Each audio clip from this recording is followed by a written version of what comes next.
کوئی بھی شق قانون کا حصہ بننے تک مختلف مراحل سے گزرتی ہے۔ ذہین ترین اور جہاندیدہ انسان اس کی باریکیوں کو پرکھتے ہیں۔ اس قانون کے اچھے برے پہلوؤں پر ایک عرصے تک بحث چلتی ہے، تب کہیں جا کر کوئی شق یا مسودہ قانونی شکل اختیار کرتا ہے۔ پھر اس مسودے کو پارلیمنٹ میں پیش کیا جاتا ہے، جہاں نقطۂ اعتراضات کے کئی سلسلوں سے گزر کر اس قانون کو متفقہ طور پر منظور کیا جاتا ہے۔ ان سب کے باوجود آج کل ہمارے معاشرے میں اس قانون کے خلاف آوازیں اٹھائی جا رہی ہیں۔ آخر اس قانون سے اختلاف رکھنے والوں کے بنیادی طور پر اعتراضات کیا ہیں؟ بلاسفیمی لا تو ان پہ لگنا چاہیے جنہوں نے دعویٰ ہلہ بول دیا، ادھر جا کے آگ لگائی، قرآن شریف کو بھی آگ لگائی، بائبل کو بھی آگ لگائی، اسلامیات کی کتابوں کو بھی آگ لگائی۔ وہ ایک جہالت میں مبتلا غلط ریلیجس انڈرسٹینڈنگ ہے جن کی بنیاد پر یہ کریں۔ ان کو یہ بتایا جائے کہ وہ جو گستاخی کر رہے ہیں ان کو پیغمبر صلی اللہ علیہ وسلم کے طریقے کے مطابق اگر ہم نرمی سے سمجھائیں گے اور وہ دین کے قریب آئیں گے تو یہ چیز بنے گی جنت میں جانے کا باعث۔ قرآن مجید میں سزائے موت کے بارے میں بتا دیا گیا ہے کہ وہ صرف 2 صورتوں میں ہو سکتی ہے۔ ایک صورت یہ ہے کہ کسی شخص نے کسی دوسرے کو قتل کیا تو قاتل کو سزا کی موت دی جا سکتی ہے اگر اس کا قتل کا جرم ثابت ہو جائے، اور دوسرا یہ ہے کہ اس سے بھی بڑھ کر اگر کسی فرد یا کسی گروہ کی طرف سے زمین میں فساد برپا کرنے کا جرم ہو جائے، جس کا مطلب یہ ہے کہ بعض لوگوں کی حرکتوں کی وجہ سے عام آدمی کا مال یا اس کی جان یا اس کی آبرو عزت غیر محفوظ ہے۔ اگر کوئی اتنا زیادہ شدید قسم کا خطرہ بن جائے عام آدمی کے لیے تو اس کو بھی موت کی سزا دی جا سکتی ہے، اور اس کو قرآن مجید میں سورہ مائدہ میں بیان کیا گیا ہے۔ اب آپ مجھے ایک بات بتائیے کہ ایک پرسکون علاقہ، پرسکون محلہ جہاں سب ہنسی خوشی رہ رہے ہوں، وہاں اگر کوئی شخص قرآن پاک جلا کے پھینک دے، آپ کیا کہیں گے اسے میرے بھائی؟ فسادی کہیں گے نا آپ اسے، تو فسادی کے لیے تو ہے نا قتل کی سزا۔ اب اسی محلے میں جہاں رسول سے محبت کی جاتی ہو، اب محلے کو میں ذرا وسیع کر دیتا ہوں، شہر کو وسیع کر دیتا ہوں، ملک کو وسیع کر دیتا ہوں، اقوام اور ممالک۔ اگر ان ممالک میں 52 ممالک میں یا 53 ممالک میں نبی کے چاہنے والے موجود ہیں اور آپ ان کی شان میں گستاخی کریں تو آپ فساد پھیلا رہے ہیں۔ تو قرآن میں فساد پھیلانے والے کی سزا موت ہے۔ فساد کی قسمیں قرآن نے بتائی نہیں ہیں، یہ تو اب آپ نے طے کر دیا نا فساد کی قسمیں کیا ہے۔ فساد کس کس چیز سے ہوتا ہے؟ میرے خیال سے فساد سب سے زیادہ اسی چیز سے ہوگا، معاشرے میں انتشار پھیلے گا، مختلف قسم کے خیالات پروان چڑھیں گے، لوگ قانون ہاتھ میں لے لیں گے، لوگ جذباتی ہو جائیں گے، لوگ آپے سے باہر ہو جائیں گے، یہ فساد ہے۔ تو اس فساد کو روکنے کے لیے قانون توہین رسالت ضروری ہے۔ بلاسفیمی ہے کیا؟ اس کی کوئی تعریف نہیں، کوئی تعریف نہیں، اس لیے کہ نبی کا کام جو ہے وہ دعوے سے، ایک واحد نبی ہی ایسا ہوتا ہے جو دعوے سے کوئی کام کر سکتا ہے، اور کسی شخص کو یہ حق نہیں ہے کہ وہ یہ کہہ کہ میں دعوے سے کرتا ہوں۔ جو لوگ اس کو مان لیتے ہیں وہ اس کے پیروکار ہوتے ہیں، اور جو نہیں مانتے تو نعوذ باللہ وہ غلط کہہ رہے ہوتے ہیں۔ تو نبی کی سب سے بڑی جو ہے بات ہے وہ اس کے دعوے کو نہ ماننا ہے۔ تو جو لوگ اسے مانتے ہی نہیں ہیں ان کو کیسے آپ کہہ سکتے ہیں کہ بلاسفیمی ہے؟ ایسی بات ہوتی ہے جو قرآن کہتا جو نبی کی توہین کرے اسے قتل کرنا۔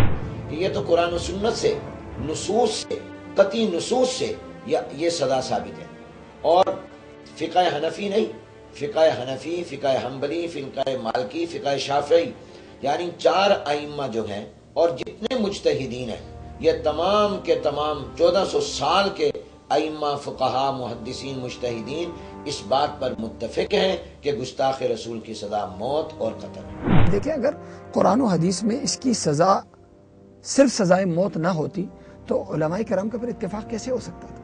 چاروں مسئلے کا اتفاق ہے، تو یہ اس بات کی دلیل ہے کہ ظاہر قرآن و حدیث سے ثابت ایک سزا ہے، تبھی تو علماء کرام کا اتفاق ہو رہا ہے۔ سورہ احزاب میں اللہ نے فرمایا ان الذین یؤذون اللہ ورسولہ لعنہم اللہ فی الدنیا والآخرہ، جو اللہ اور اس کے رسول کو تکلیف اور ایذا دیتے ہیں ان پر اللہ کی لعنت۔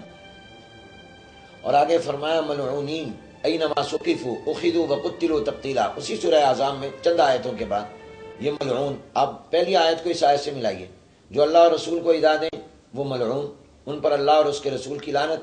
اور آگے اللہ کہہ رہا ہے یہ ملعون جہاں ملے ان کو قتل کر دو، اینما ثقفوا اخذوا وقتلوا تقتیلا، تو اللہ تبارک و تعالیٰ اس کی سزا بیان کر رہے ہیں۔ ہمارے پاس جو اعداد و شمار جمع ہوئے ہیں اس میں تعداد کے اعتبار سے تو سب سے زیادہ مسلم اس میں متاثر ہوئے ہیں، اور بڑے دکھ کی بات ہے کہ اس پہ کوئی بات نہیں ہے۔ National commission for justice and peace, ان کے مطابق 1986 سے لے کر 2009 تک توہین رسالت کے جرم میں پاکستان میں کل 964 مقدمات رجسٹر ہوئے، 964۔ ان میں سب سے زیادہ مسلمانوں کے خلاف ہے 479، اور ان کے خلاف قادیانیوں کے خلاف جو ہیں وہ 340، عیسائیوں کے خلاف 119، ہندوؤں کے خلاف 14، 12 جو ہے وہ دیگر مذاہب والوں کے۔ اچھا، عجیب بات یہ ہے کہ میں جو بات عرض کرنا چاہ رہا ہوں وہ یہ کہ اگر ہماری مذہبی بنیادوں پہ اگر ہم یہ کیس فائل کرتے ہوتے تو سوال یہ کہ یہ ہندوؤں کے خلاف تو سب سے زیادہ ہونے چاہیے، اس لیے کہ بھارت سے ہر وقت ہماری ٹسل رہی تھی، لیکن اس کے باوجود سب سے زیادہ جو کیس فائل ہوئے ہیں وہ احمدیوں کے خلاف ہوئے، جو کتنے ہیں؟ ایک تو مسلمانوں کے خلاف ہوئے، خود جو مسلمان ہیرو بننے کے لیے، مغرب کا قرب حاصل کرنے کے لیے اس قسم کے شوشے اٹھا لیتے، تو سب سے زیادہ مسلمانوں کے خلاف ہوئے۔ تو کیا ہم اپنے مسلمانوں کے دشمن بن رہے ہیں یا ہمارے مسلمان اسلام کے دشمن بن رہے ہیں؟ کئی دفعہ امریکہ کی طرف سے بھی، یورپی ممالک کی طرف سے بھی اس طرح کی حرکتیں کرنے والوں کی باقاعدہ حوصلہ افزائیاں ہوئی ہیں، پاکستان کے اندر بھی اور دیگر کئی اسلامی ملکوں کے اندر بھی۔ جب کسی نے گستاخی کا ارتکاب کیا تو ان مغربی ملکوں نے باقاعدہ پروٹوکول کے ساتھ اور جہازوں پر بٹھا کر کے اور بڑے ہی اعزاز اور اکرام کے ساتھ ان کو اپنے ملکوں کے اندر سیاسی پناہیں دی۔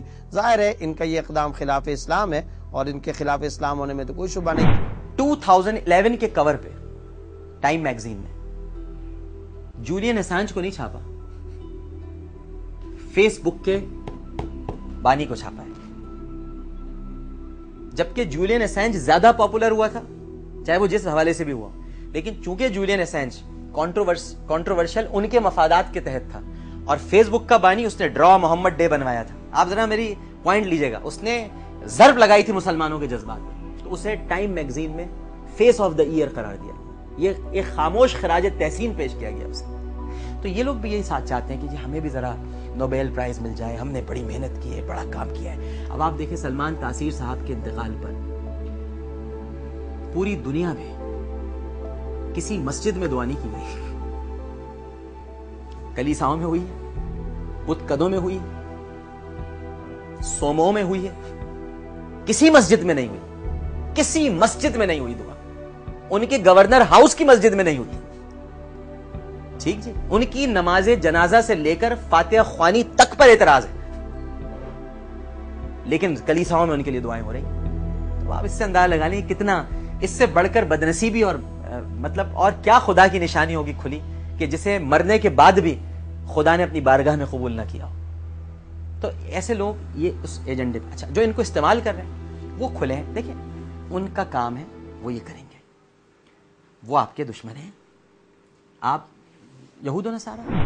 میں تو ایک بات یہ ذکر کر دوں اس موقع پر کہ ہمیں امریکہ یا یورپ سے کوئی زیادہ گلہ یا شکوہ نہیں ہے، اس لیے کہ وہ تو غیر مسلم طاقتیں ہیں، اور وہ تو شروع دن سے اسلام کی دشمنی کے اوپر کاربند ہیں، اور آج ہم اگر ان کے بارے میں کہیں تو ابو جہل کے بارے میں گویا کہ ہم کچھ کہہ رہے ہوں گے، فرعون حامان قارون کے بارے میں کہہ رہے ہوں گے۔ یہ تو اللہ تعالیٰ نے جہان بنایا ہے، حق اور باطل کا معرکہ چلتا آ رہا ہے، ہم ان سے کوئی باقاعدہ کسی خیر کی توقع یا امید نہیں رکھتے، ان سے خیر کی توقع اور امید رکھنا تو ایسا ہی ہے جیسا کہ حامان سے، فرعون سے، قارون سے یا ابو جہل ابو لہب سے ہم کوئی خیر کی توقع رکھ رہے ہیں، ان سے ہمیں شکوہ نہیں، وہ تو اپنا کام کریں گے، انہوں نے تو اسلام کی دشمنی کا کام کرنا ہے۔